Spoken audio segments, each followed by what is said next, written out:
I don't want no oil, a spoil in my shoreline. I like fish much better than crud.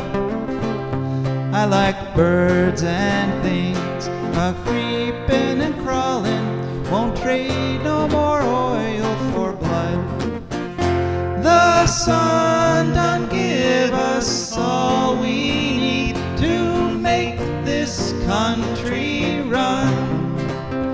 But that black demon oil's got us fussing and fighting, and I do believe it's time we was done.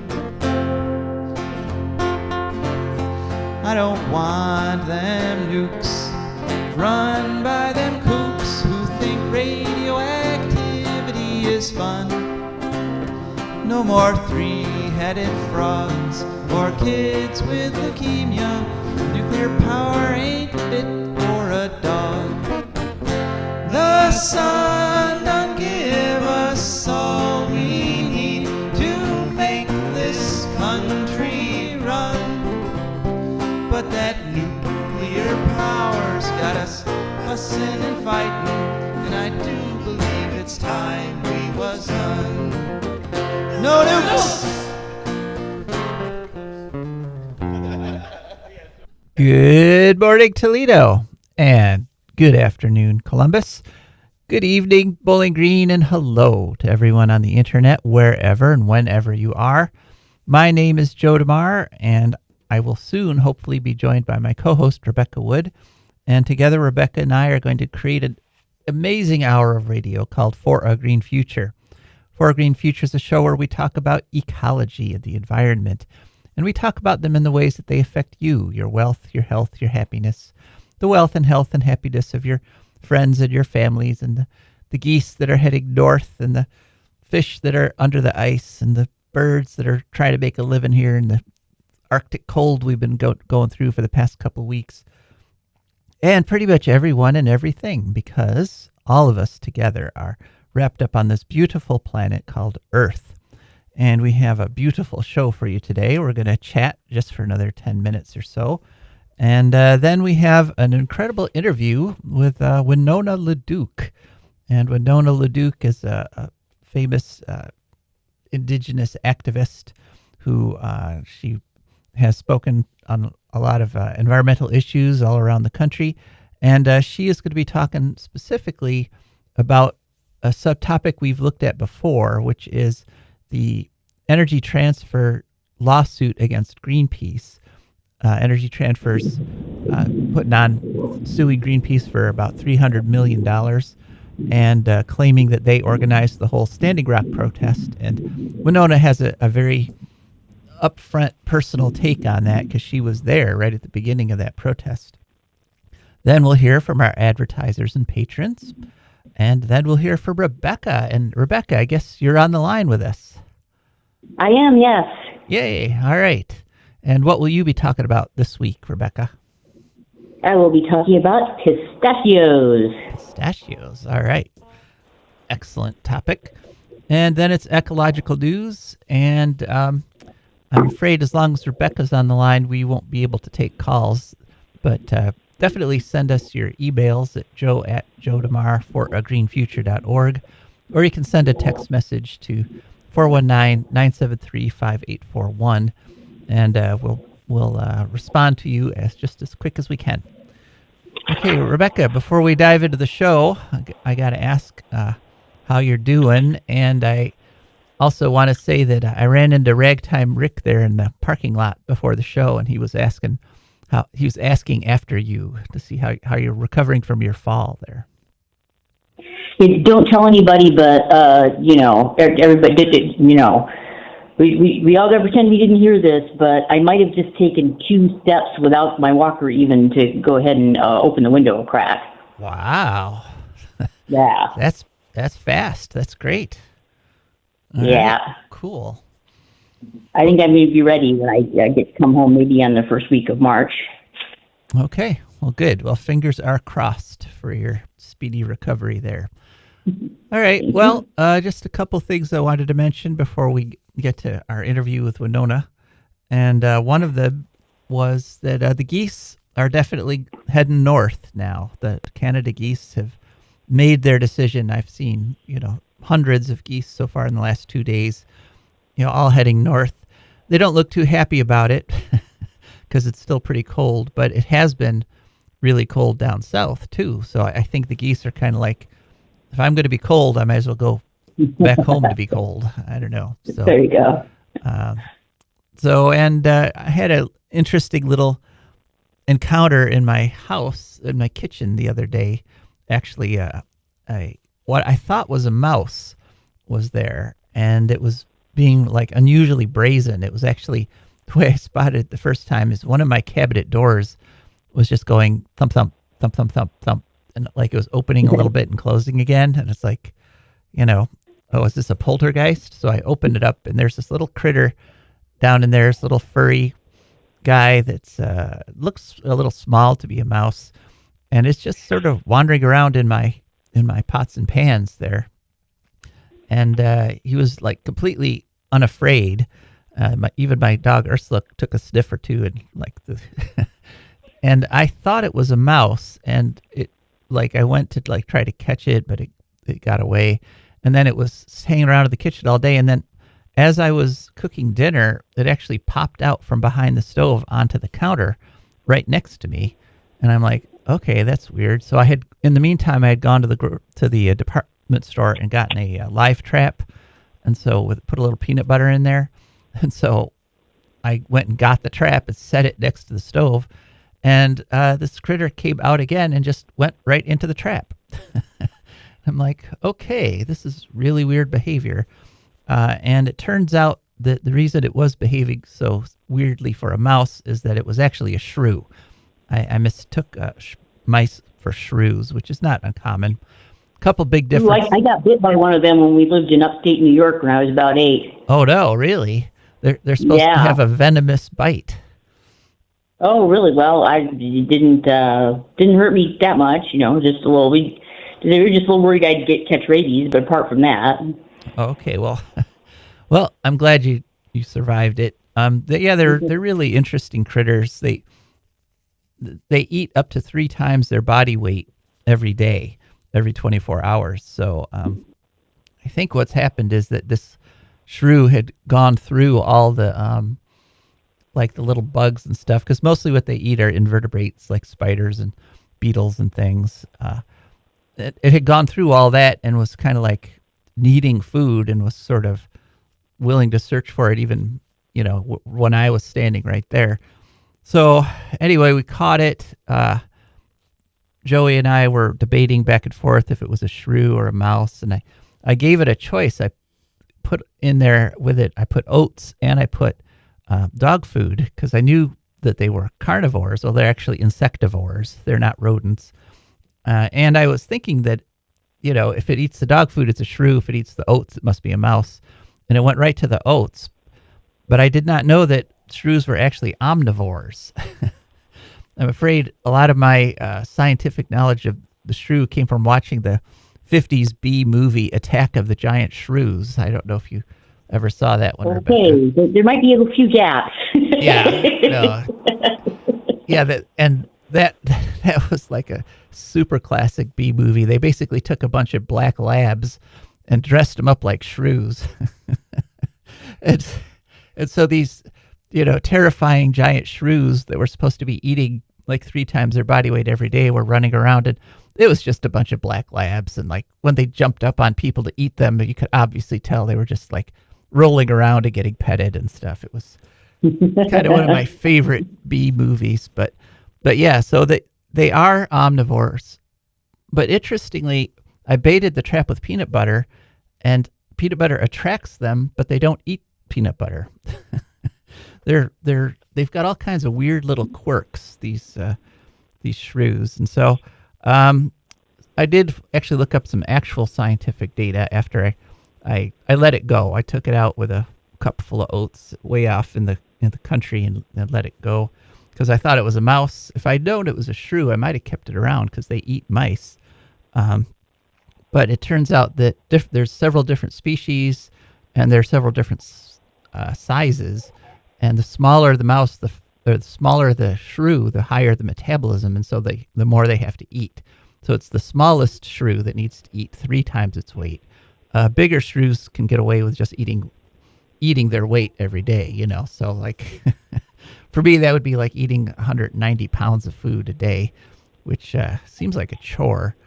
But their lives are basically a constant search for food, and if you cut off the supply, then immediately, you know, they can starve in a matter of hours, literally. So if you ever catch a shrew, don't like set the trap aside and think, oh, I'll get back to that, you know, tonight or something. They could well pass away just in a few hours without getting any food.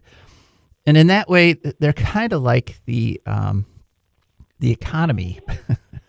You know, they're kind of a model for our entire economic system, because if you cut off the money supply, if you cut off purchasing, you know, if people stop buying stuff, our economy can collapse very quickly.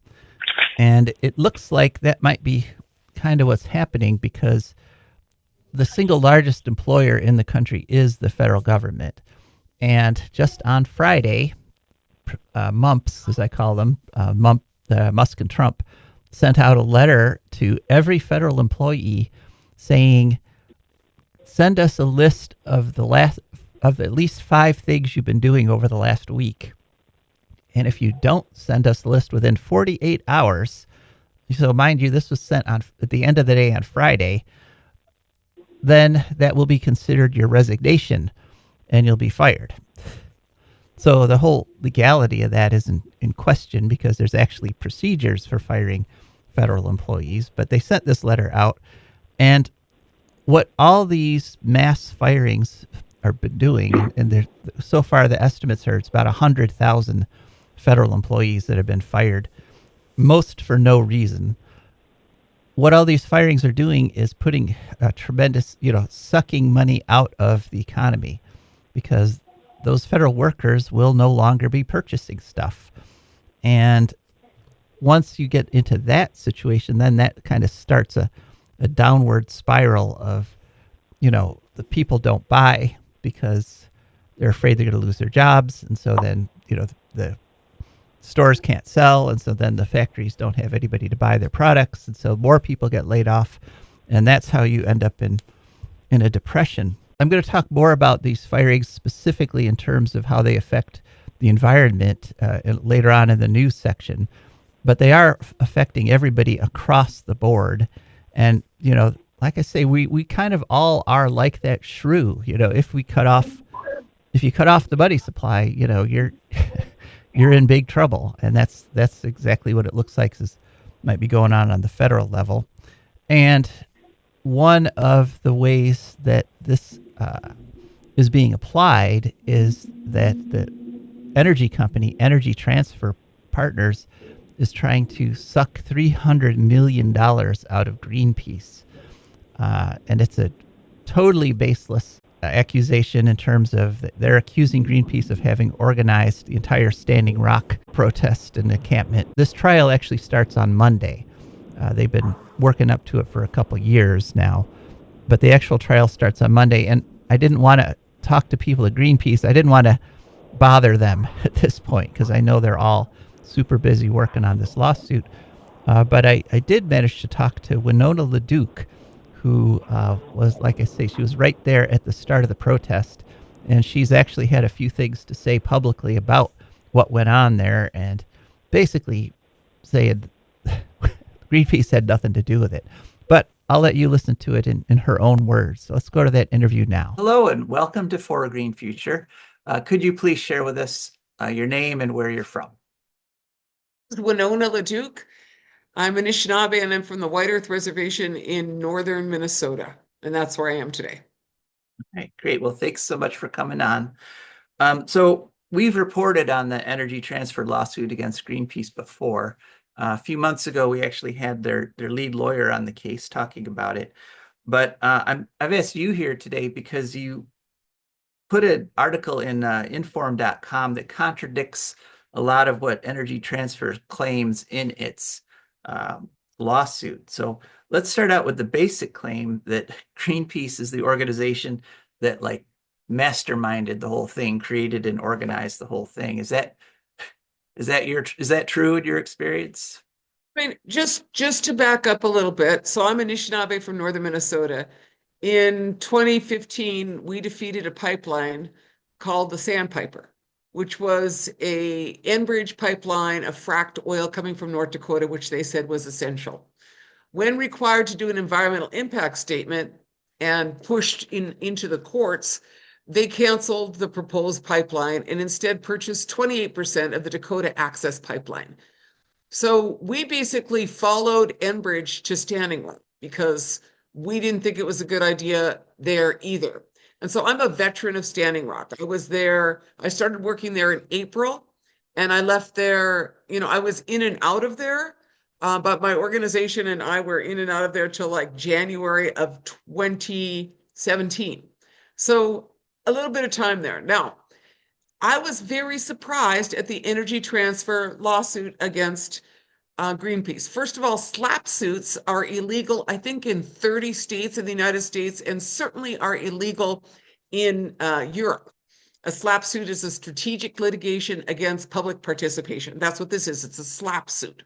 Mhm. The federal court threw out the SLAPP suit against Greenpeace, and then Energy Transfer Partners strategically refiled it in Morton County, the location of a lot of the violations of civil rights and constitutional rights which occurred.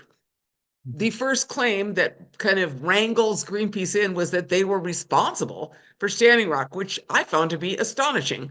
I actually didn't even know that Greenpeace was at Standing Rock. Hmm. Should I just say that? I didn't remember Yes. seeing them, their presence. So I don't see how they were responsible in any way for me or any of the other water protectors who came there by our own choice to stand for the water. So I found Energy Transfer Partners in their ongoing attempt to rewrite history in North Dakota and to make up a story that meets with their criteria of what a story should be, has totally out of thin air manifested this lawsuit, which holds Greenpeace responsible for Standing Rock and that the opposition to the oil pipeline. And I find that appalling because the Native people, the Lakota people, and the Ojibwe people, the other indigenous people, we were there. And I didn't even remember seeing Greenpeace there at all. So point one, they're wrong. Greenpeace did not orchestrate anything. It's rather dismissive of us to suggest that we came there because Greenpeace told us. Point one. Hmm.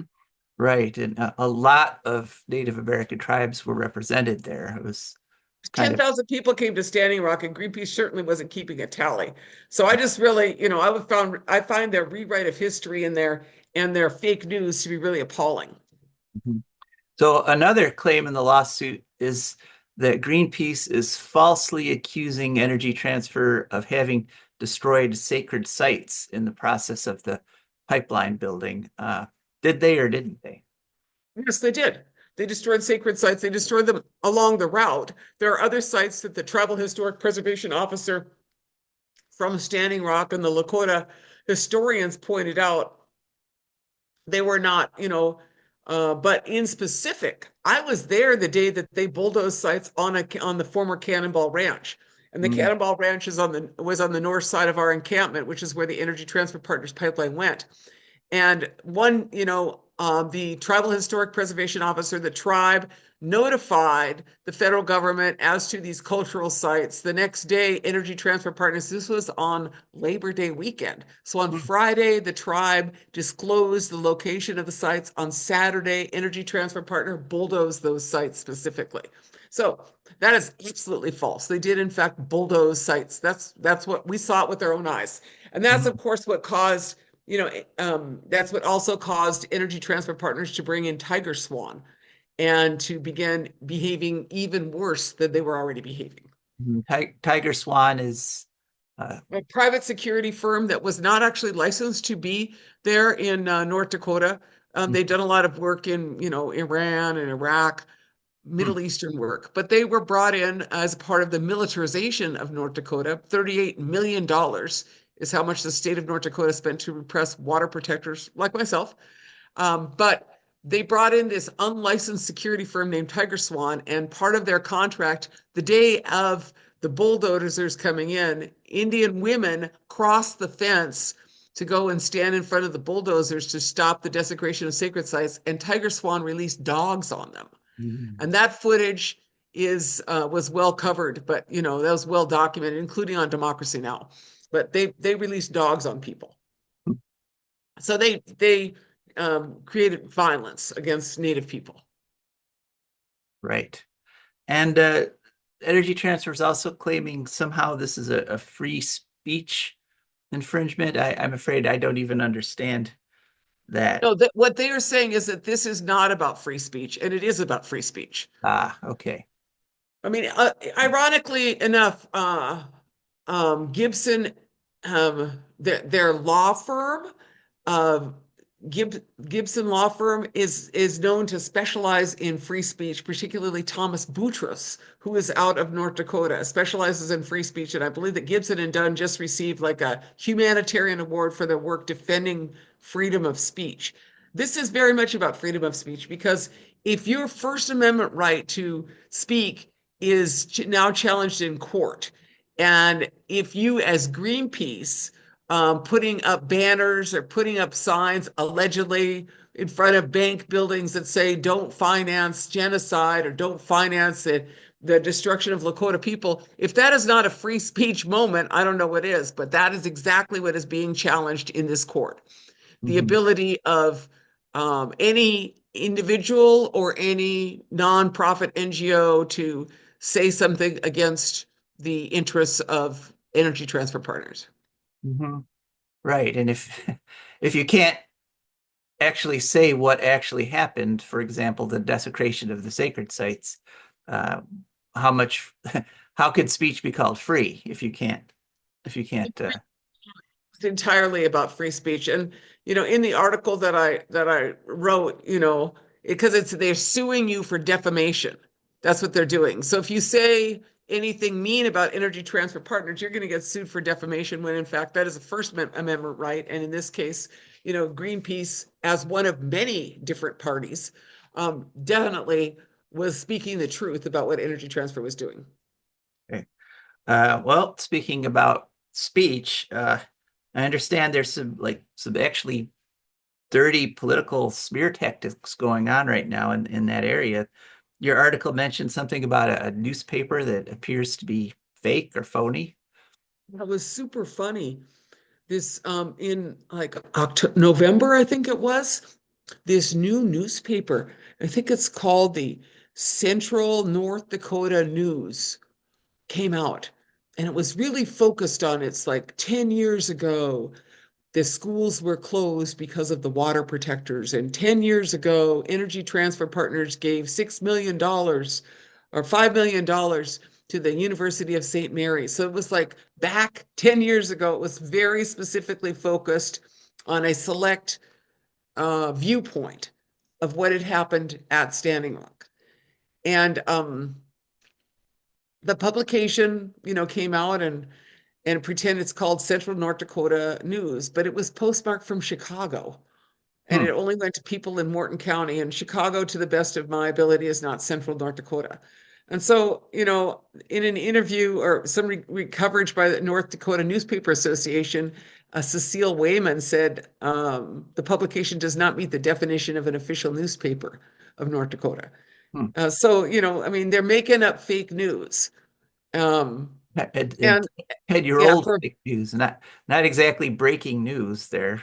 And was 10 years ago. And oh, and then they had something, they had a picture of Deepa, the director, the acting ED of Greenpeace, in a t-shirt that said resist now or something. hmm, I mean, hmm, okay.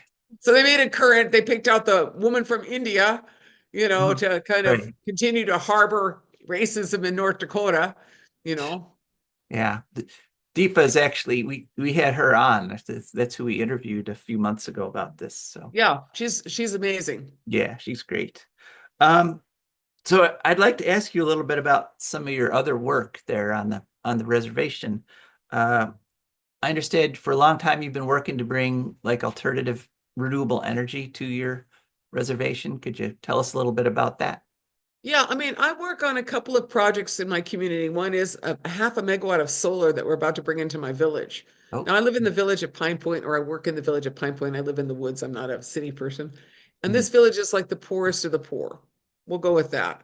And there are some people that have like $700 electric bills here because they have entirely electric houses. And I have a school with a $71,000 electric bill.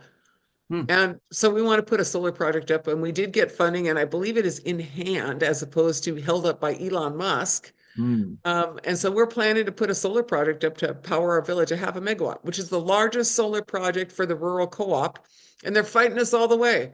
They're trying to come up with fees and fines to put solar online. It's just such cronyism, and I think it's called regulatory capture, combination of things that rural co-ops get away with so that they can try to keep little people like us from being solar. So we do that. And then we have solar thermal panels that we make here. And Oh. those could reduce your heating bill by about 30%. And if you got a south facing wall and it's cold as heck, like it was minus 25 today. Did I tell you that already? Oh, wow. No, I did not hear. Minus 25. Well, it's sunny as heck. And Hmm. two things work really good. Solar thermal works great, sunny as heck, Hmm. still brings heat into your house, and solar photovoltaics have a much higher efficiency level in the cold. Isn't Hmm. that interesting? Hmm. So there you go. And then the big thing that I'm working on is really solution to all this, which is hemp.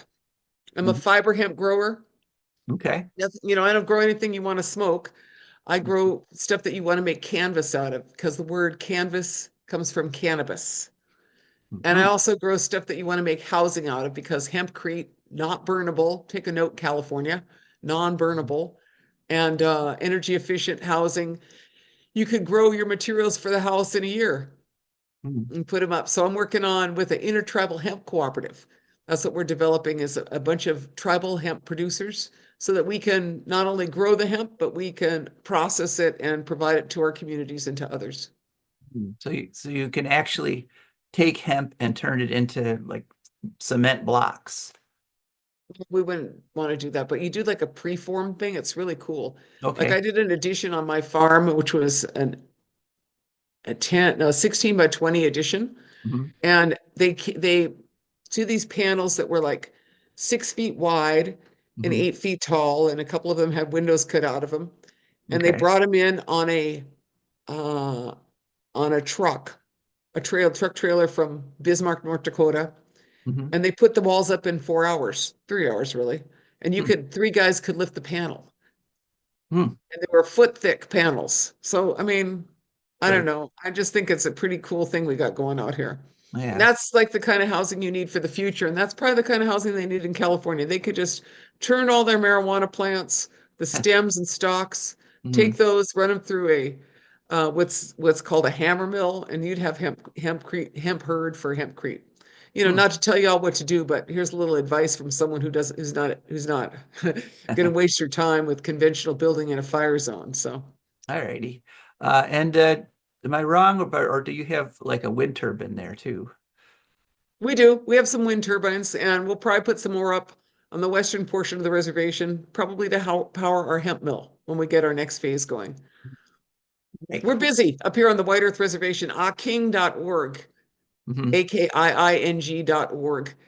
We're just updating our website some, but you can see our work there. Hmm. And I'm really proud of our work. And we're interested in the solutions, and Energy Transfer Partners is pretty much just interested in making a profit. Hmm. Well, and making the overall situation worse because, Yeah, yeah. one of the things we focus on our show is that all these fossil fuel victories are actually losses for all of us because it, hurts it hurts the climate that we all depend on. So, all right. Well, is there anything you'd like to add? I think that that's good, and I appreciate your interest in our work. And people should keep an eye on that trial, the Energy Transfer Partners trial, and pray for that Greenpeace is vindicated and is acquitted, because that's a bad case, and North Dakota is a bad political state to be in. But that's why Energy Transfer Partners couldn't get it in federal court, filed it in county court, where they're going to get a jury trial of white people, and they're going to prey on racism and hope that they will go against Greenpeace and the Indian people. But we're doing our best to inform people, because these free speech issues have nothing to do with race. You know, they have to do with, and there's a lot of farmers in North Dakota that don't want any new pipelines, and they're going to be facing the same challenges. So, we see the solutions, and we'd like to be part of it, but please keep an eye on what's going on with that Energy Transfer case against Greenpeace. All right. Well, thank you very much. Yeah, miigwech. Thank you. All righty. That was our interview. How did you like it? Let us know. You can send a text to 419-973-5841, or you can send an email to Joe at Joe DeMare, DEMARE, for a Green Future, FORA, greenfuture.org. Okay, well, Rebecca, how'd you like the interview there? Any thoughts? That was really a good interview. I like that. Yeah, she's got tons of energy. It's amazing. So, okay, well, and what else is amazing are our amazing sponsors and advertisers. For a Green Future is brought to you by the Wood County Park District. Imagine a place where nature meets adventure, where you can climb, paddle, fish, and explore. That place, it's right here in Wood County. The Wood County Park District is here to protect, preserve, and inspire. We conserve natural and cultural treasures so you can enjoy the outdoors like never before. By maintaining green spaces, providing fun programs, restoring wildlife habitats, and leading outdoor adventures. Want to connect with nature? Try your hand at archery, bouldering, geocaching, paddling, rappelling, and more. Whether you're seeking experience or a peaceful retreat, our parks are open every day from 8 a.m. until 30 minutes past sunset all year round. Come, explore, get outside, experience nature. Your parks, your adventures waiting for you. Find us online at wcparks.org or follow us on Instagram, Facebook, and X, or you can always call at 419-353-1897. The Wood County Park District, preparing nature, creating adventure, and inspiring a greener future. Okay, grateful to them. And we're also very grateful to our patrons. And our patrons are fantastic people who've gone to For a Green Future on the website patreon.com. That's Patreon. And once they found our Patreon page, they scrolled through and looked at the different membership levels. They picked a level that matched their budget. And so every month, a little bit comes out of their account, comes over to us. And that's how we can afford to keep this show on the air. And this week, we have one more announcement. And that is, longtime listeners to the show are going to remember the movie Radioactive, The Women of 3 Mile Island. That was a film done by Dr. Heidi Huttner. And we followed that film as it was being created and once it was released.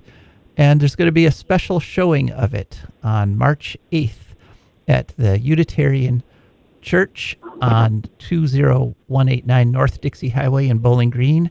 That's the Maumee Valley Unitarian Church, March 8th at 7 p.m. So if you want to come see that, it's a free showing and lots of discussion, and there'll actually be a Zoom with the director afterwards.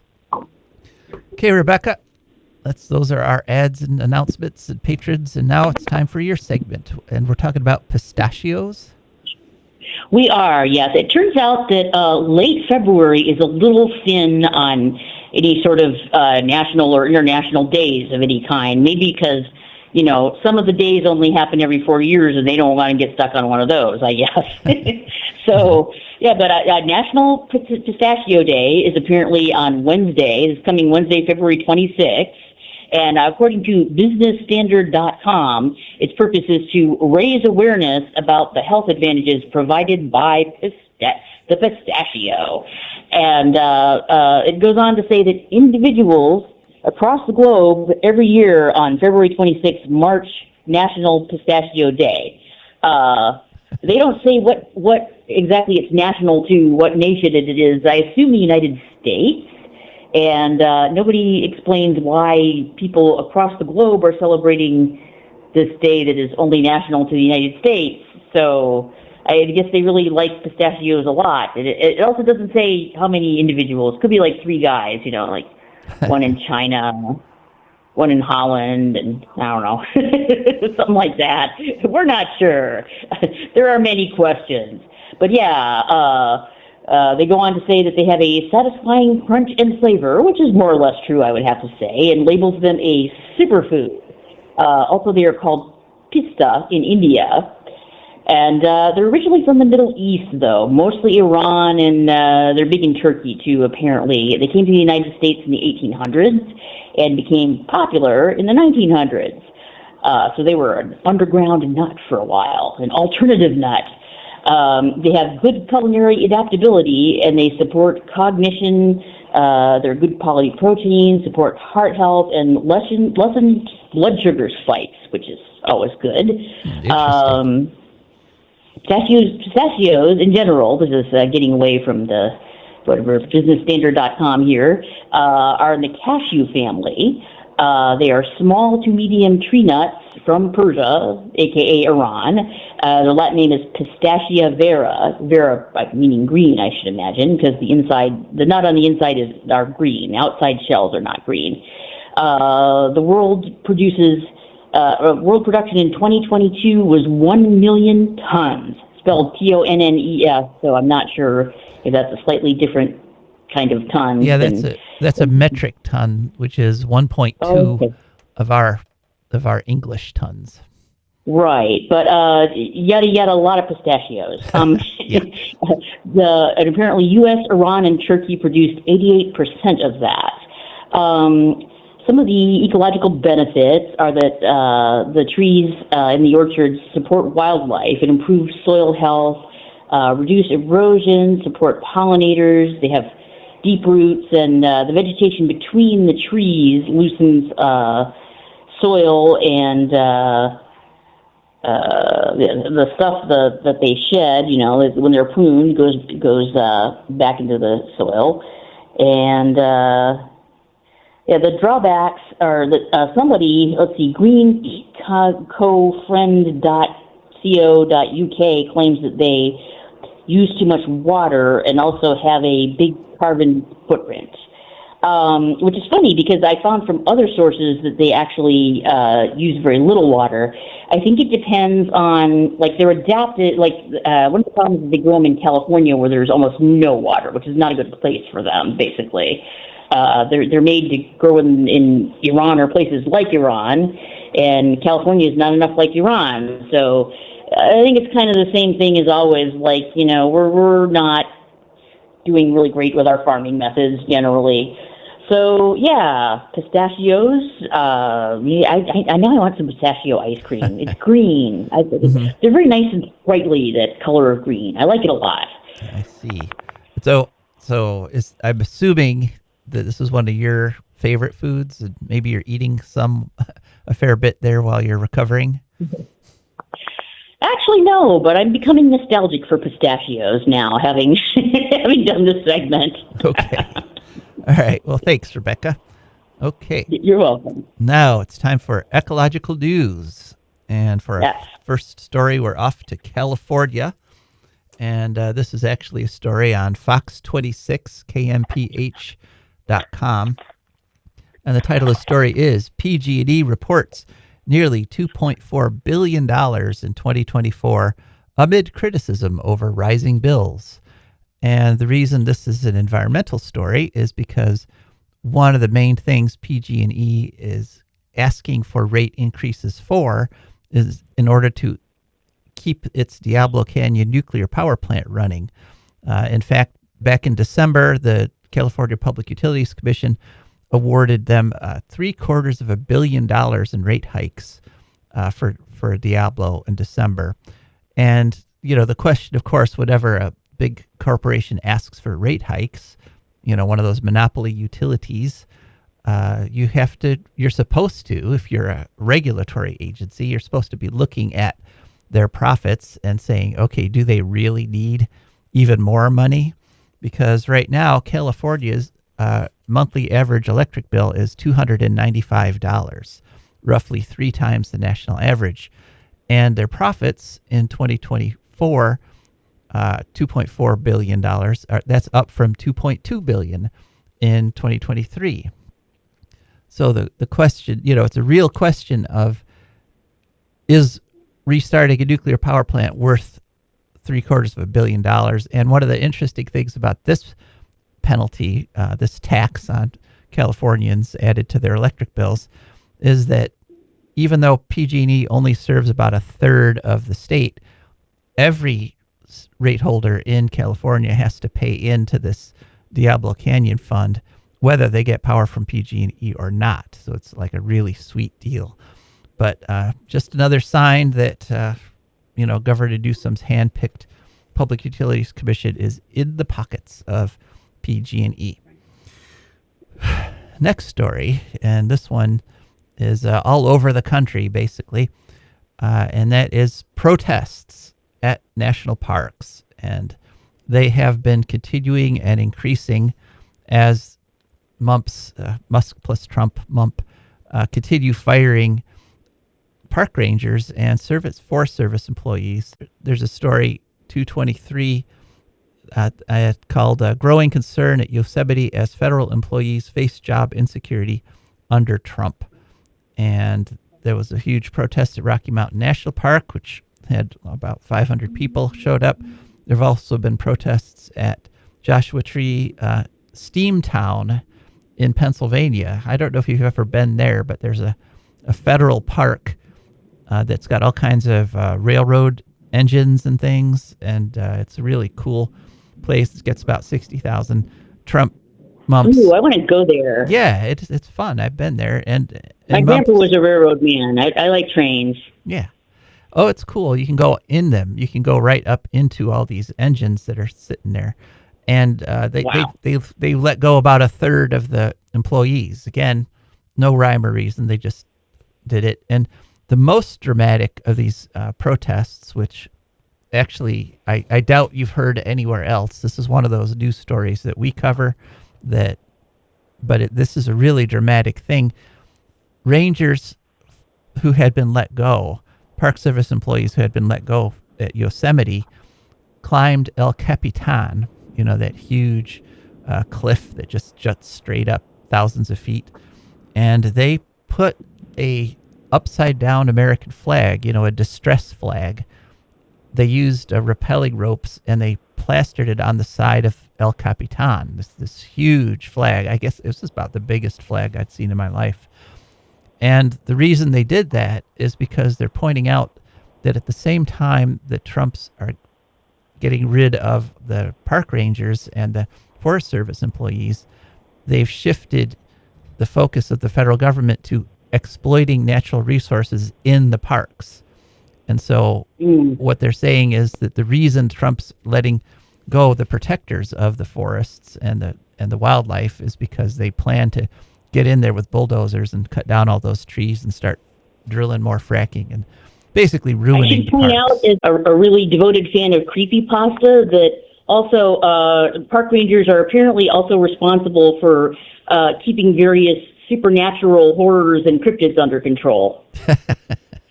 Right. Yeah. They're the ones that deal directly with the Sasquatch, make sure everybody's all happy living in the same area.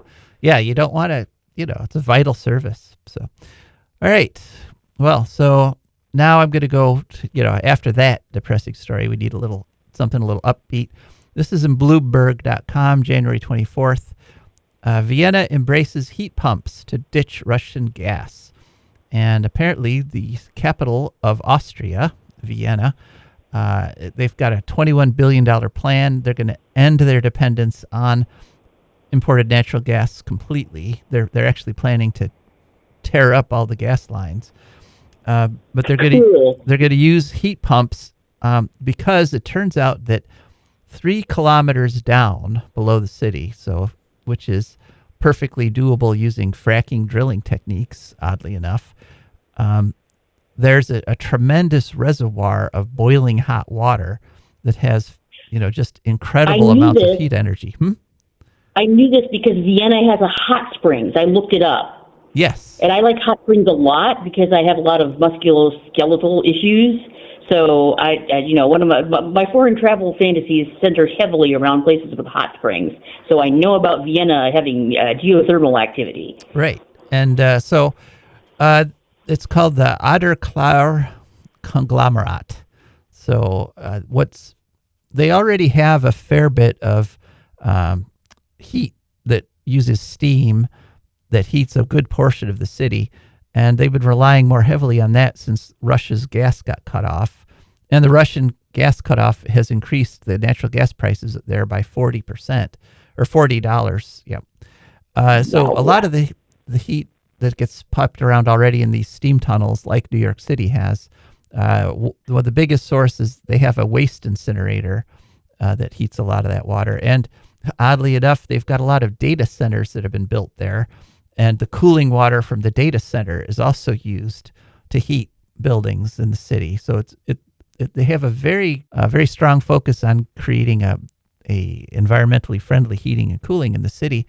But unfortunately, they're about to have elections, and it looks like the extreme right-wing Freedom Party, quote unquote freedom, which is a global warming denying political party, might take over in Austria, but we'll see. Gas use, because they've been increasing their efficiency and relying more on the alternative energy sources, gas use has dropped 20% in Austria since 2022, but they're aiming for zero. So good luck to Austria, both in the elections and in getting rid of natural gas. Okay, next story. Guardian, February 19th. Melting glaciers caused almost 2 centimeters of sea level rise this century, study reveals.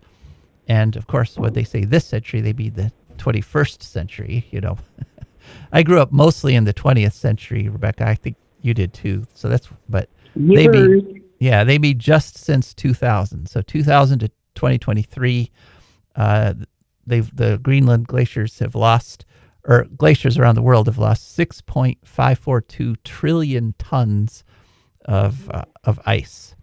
And that's a lot of ice. You know, that's a lot of slushies worth of ice there. So 2 centimeters, that's about 3/4 of an inch. This was a study done by the University of Edinburgh and the University of Zurich. That's 5% of the volume of all the glaciers in the world have melted since the year 2000. And the rate of the melting has increased from 2012 to 2023, increased from the rate from 2000 to 2012 by 36%. So in other words, more than a third faster in the last 10 years. And the reason the rate is accelerating, Rebecca, is because we're stuck in a what? Positive feedback loop. Yes. Ding, ding, ding, ding, ding. Exactly. Right. The melting of the glaciers basically is creating more global warming, which is speeding up the melting of the glaciers. And unless we stop putting carbon in the air, we're pretty much cooked. The authors of the study point out that for every 1 centimeter rise, that means about 2 million people will get flooded from the rising sea levels. And 2 billion of us humans rely on glaciers for drinking water. So if the glaciers actually do all melt, that's going to be a lot of really thirsty people.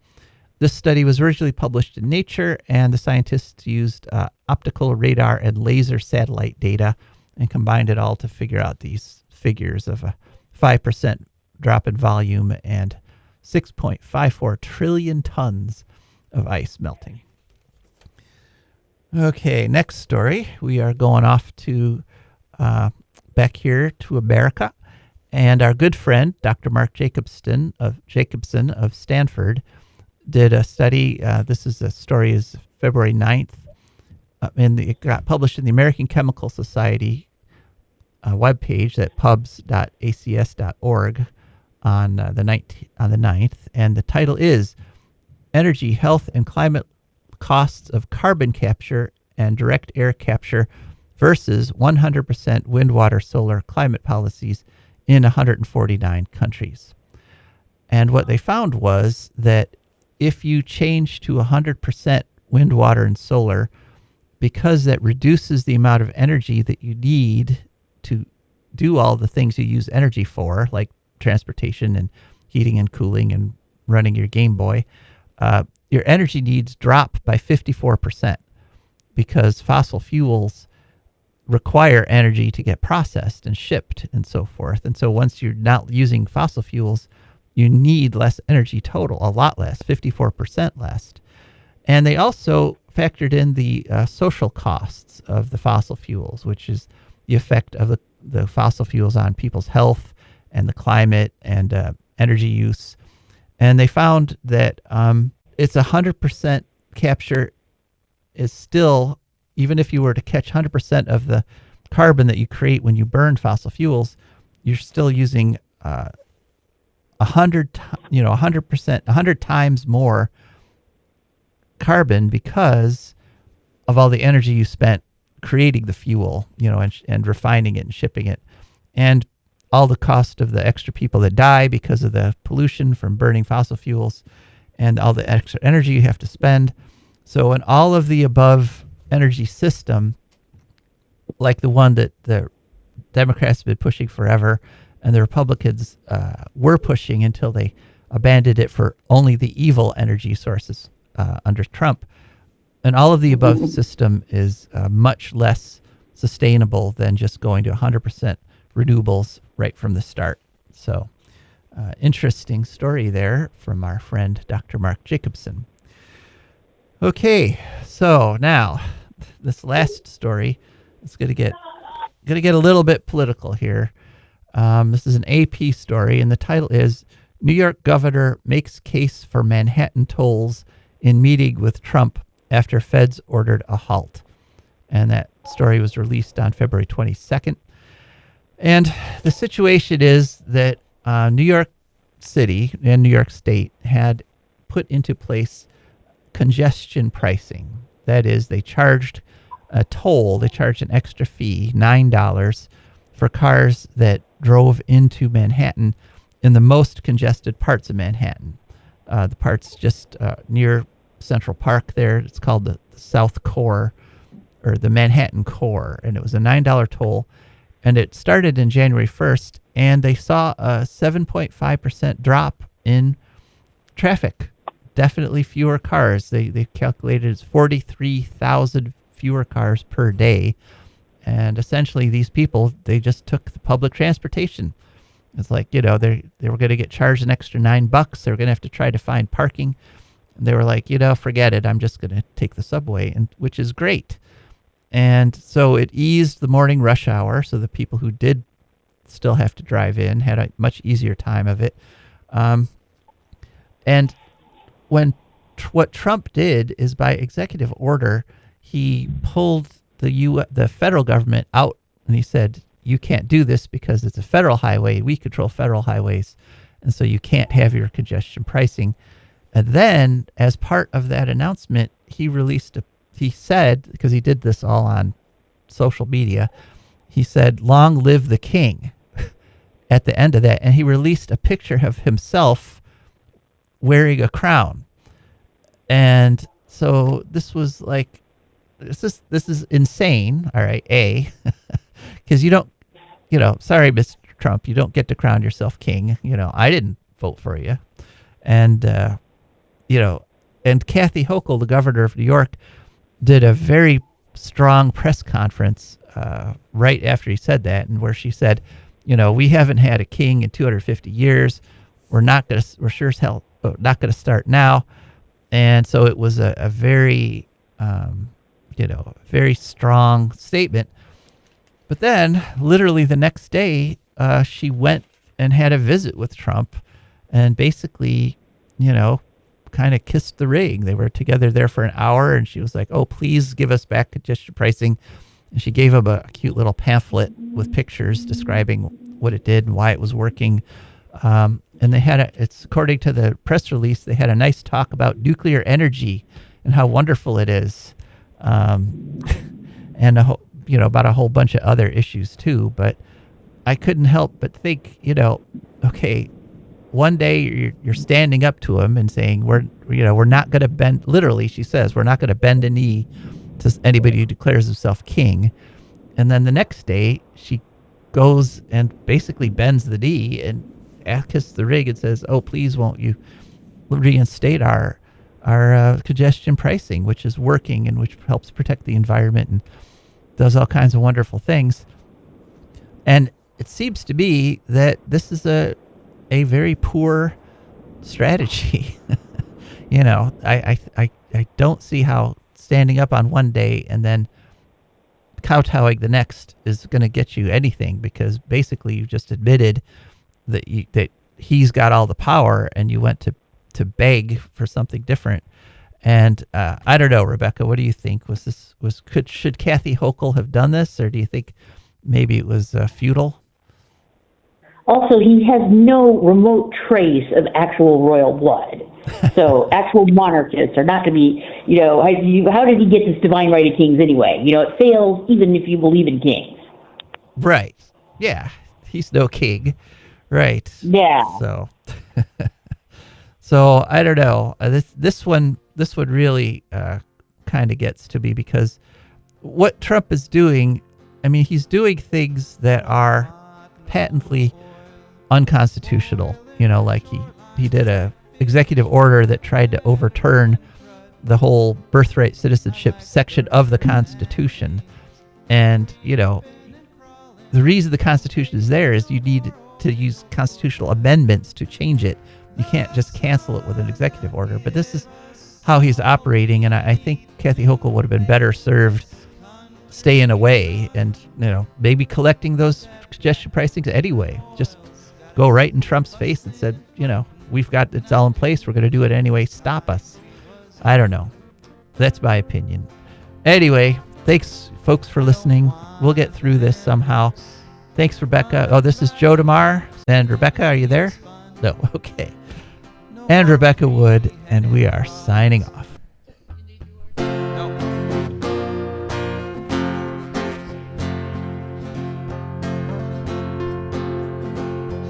I don't want no oil, a spoil in my shoreline. I like fish much better than crud. I like birds and things a creeping and crawling. Won't trade no more oil for blood. The sun done give us all we need to make this country run. But that black demon oil's got us fussing and fighting, and I do believe it's time we was done. I don't want them nukes run by them kooks who think radioactivity is fun. No more three-headed frogs or kids with leukemia. Nuclear power ain't fit for a dog. The sun done give us all we need to make this country run. But that nuclear power's got us fussing and fighting, and I do believe it's time we was done. No nukes!